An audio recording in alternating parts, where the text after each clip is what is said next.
So, on the stage of demoralization, obviously there are tendencies in each society, in each country, which are going to opposite direction from the basic moral values and principles. To take advantage of these movements, to capitalize on them, is the main purpose of the originator of subversion. So we have religion, we have education, we have social life, we have power structure, we have labor relations, unions, and finally we have law and order. 1, 2, 3, 4, 5, 6. Okay? These are the areas of application of subversion. What it means exactly? In case of religion, destroy it, ridicule it, replace it with various sects, cults, which bring people's attention, faith, whether it is naive, primitive, doesn't really matter. As long as the basically accepted religious dogma is being slowly eroded and taken away from the supreme purpose of religion, to keep people in touch with the supreme being, that serves the purpose. Therefore, replace it, accepted, respected religious organizations with fake organizations. Distract people's attention from the real faith and attract them to various different faiths. Education. Distract them from learning something which is constructive, pragmatic, efficient. Instead of mathematics, physics, foreign languages, chemistry, teach them history of urban warfare, natural food, home economy, your sexuality, anything, as long as it takes you away. Okay? Social life. Replace traditionally established institutions and organizations with fake organizations. Take away the initiative from people.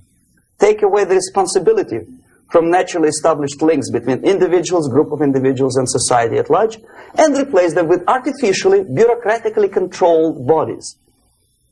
Instead of social life and friendship between neighbors, establish social workers institutions. People who are on payroll of whom? Society? No. Bureaucracy. The main concern of social workers is not your family, not you, not social relations between groups of people. The main concern is to get the paycheck from the government. What will be the result of their social work doesn't really matter. They can develop all kind of concepts to show to the government and to the people that they're useful. Okay. Away from the natural links. Power structure. Okay. The natural bodies of administration, which are traditionally either elected by people at large or appointed by elected leaders of society, are being actively substituted by artificial bodies. The bodies of people, groups of people, whom nobody elected. Never. As a matter of fact, most of the people don't like them at all, and yet they exist.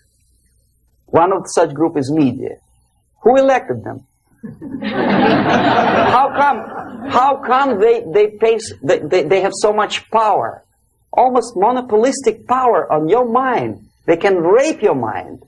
But who elected them? How come they have a nerve to decide what is good and what is bad for the elected by you, president, and his administration?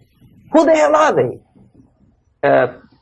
Spiro Agnew, who was hated by the liberal left, called them a bunch of enfeebled snobs. And that's exactly what they are. They think they know. They don't. The level of mediocrity. In a big establishment like New York Times, Los Angeles Times, major television network, you don't have to be excellent journalist.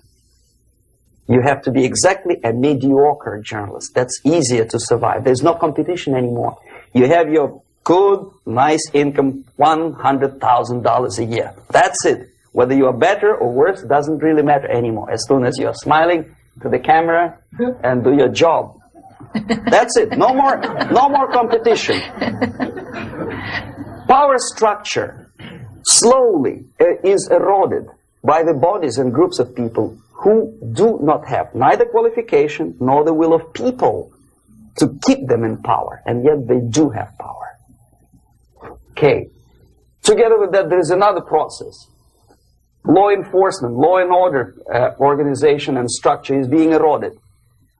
For the last 20, 25 years, if you see old movies and new movies, you can see that in new movies, a policeman, an officer of the United States Army looks dumb, angry, psychotic, paranoid. A criminal looks nice, kind of, well, he smokes hash and shoots the whatever drug, but basically he's a nice human being. He's creative.